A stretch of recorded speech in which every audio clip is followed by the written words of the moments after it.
अगर कभी आपके शहर पर न्यूक्लियर अटैक हो गया तो आप क्या करेंगे? सोचिए, एक पल में सब कुछ खत्म हो सकता है। घर, लोग, सपने, सब राख में बदल सकता है। लेकिन क्या वाकई आप कुछ कर सकते हैं ताकि जिंदा बच सकें? हाँ, अगर आप अभी से तैयार हैं, ये जानकारी जिंदगी और मौत के बीच की दूरी तय कर सकती है। क्योंकि जब एक न्यूक्लियर बम गिरता है तो सिर्फ धमाका ही नहीं होता, उसके बाद शुरू होता है वो खतरनाक खेल जिसे कहते हैं रेडिएशन फॉलआउट। और उसमें जो जिंदा बचता है वो भी धीरे धीरे मरने लगता है। सबसे पहले जानिए कि जैसे ही न्यूक्लियर बम गिरता है, एक तेज सफेद रोशनी आपके सामने आती है। इस रोशनी को देखना मतलब अपनी आंखों की रोशनी खो देना।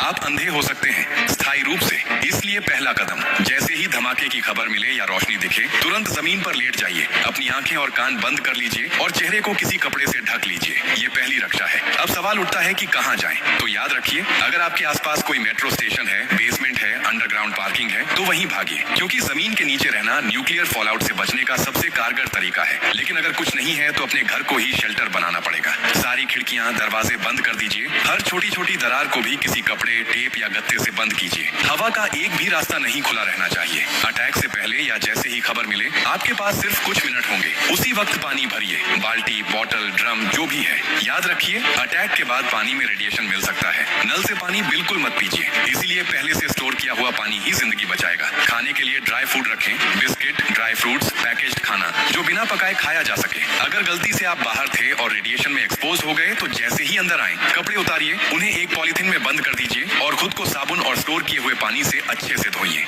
याद रहे, नल का पानी नहीं, सिर्फ स्टोर किया हुआ पानी इस्तेमाल करना है। न्यूक्लियर ब्लास्ट के बाद सबसे खतरनाक समय होता है पहला 24 घंटा। इस दौरान बाहर जाना मतलब मौत को बुलावा देना। इसीलिए 24 घंटे अपने शेल्टर से बाहर बिल्कुल मत निकलिए। अगर सरकार की तरफ से संपर्क हो जाए तो निर्देशों का पालन कीजिए। लेकिन अगर कोई सूचना नहीं मिले तो कम से कम 72 घंटे तक बाहर मत निकलिए। 3 दिन, सिर्फ 3 दिन अगर आपने सही तरीके से बिता लिए तो जान बच सकती है। और हाँ, टेक्नोलॉजी की भी तैयारी कर लीजिए। न्यूक्लियर अटैक के बाद एक इलेक्ट्रोमैग्नेटिक पल्स EMP उठती है, जो आपके मोबाइल, लैपटॉप, इलेक्ट्रॉनिक चीजें सब खराब कर सकती है। इसलिए एक पुराना एंड्रॉइड फोन, एक पावर बैंक और एक वॉकी टॉकी को एल्यूमिनियम फॉइल में लपेटकर किसी स्टील बॉक्स में रखें। ये आपको बाकी दुनिया से संपर्क में रखेगा।